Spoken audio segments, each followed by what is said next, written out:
echo. Let me show you pages. Then I want to print the second element in the array. Then again, I want to print the third element in the array, and I'm going to pass in the index of 2. Then again, I want to print the fourth element of the array, so I'm going to pass in the index of 3.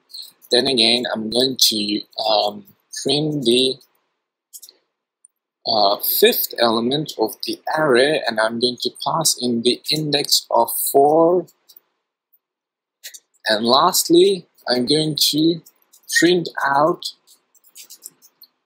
the sixth, I guess, 0, 1, 2, 3, 4, 5, 6, and I'm going to pass in the index of 5 for the sixth element. So you see, that's a lot of code in here, and I had to repeat this exact same stuff while I wanted to print out all the value. Let's actually have a look at the output. Let's save this. Let's bring up the browser and let's refresh this. So you see, my browser is actually taking the corresponding values from when I call in the index number, or when I pass in the index number inside this array. So it's calling that corresponding value and it's printing out, or it's echoing out on the browser. Now, I don't want this repetition to occur. Suppose you have a website that's a massive application. You have a massive website, and that website has got around 100 pages. So you can't actually sit there all day long and type in all these messages or echo statements 100 times. That's going to take a lot of code. That's going to make your file bigger. Obviously, that's not something that we want.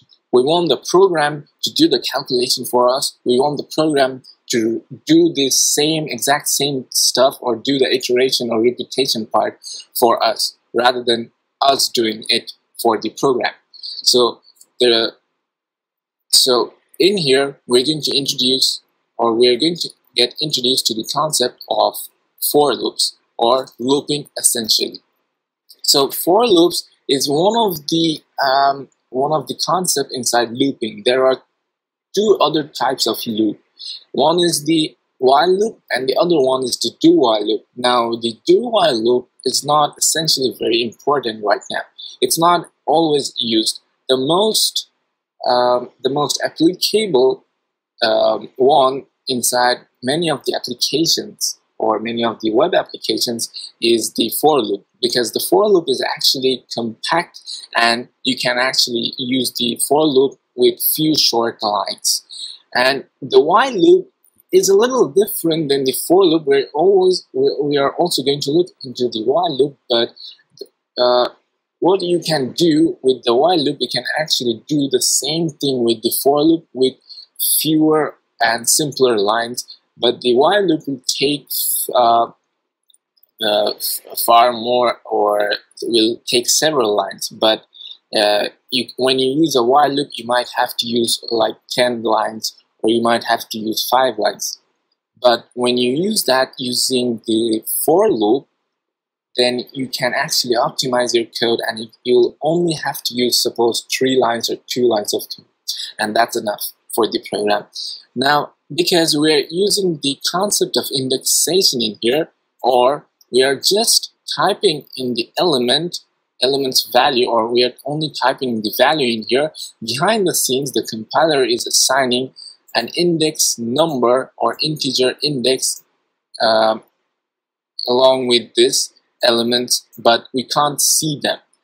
The index number is required so that it can order the array consecutively, and it can place the array inside the memory consecutively, or inside your RAM consecutively.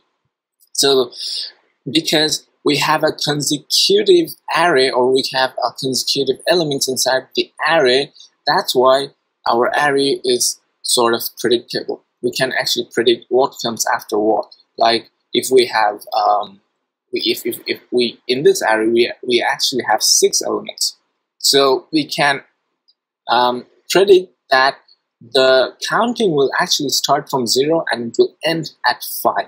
So we can use the for loop. Now the for loop has a syntax that starts with the keyword for, and inside this bracket you see there are some sort of calculations that are going on.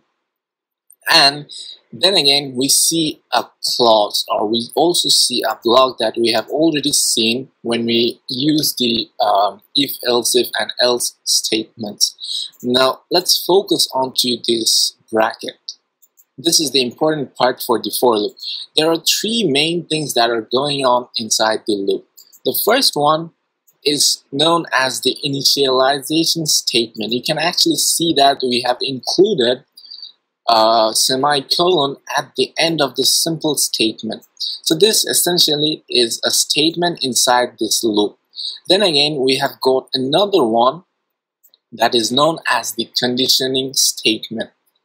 This is also a statement because you also see that there is a semicolon at this at the end of the statement. Now it's showing me that there is an error. I'll be fixing that error and I'll explain how to fix that. Now we also have another statement at the end. This is known as the incrementation, or it's also known as the iteration statement. So we have got three statements packed together inside this bracket. So that's why a for loop is far more compact than any other loops. Now the for loop also has another flavor which is known as the for each loop. Now the for each loop is also important when we try to use the iteration concept on the array. We are also going to look at that, but the for each loop will not use something of an index. It can use the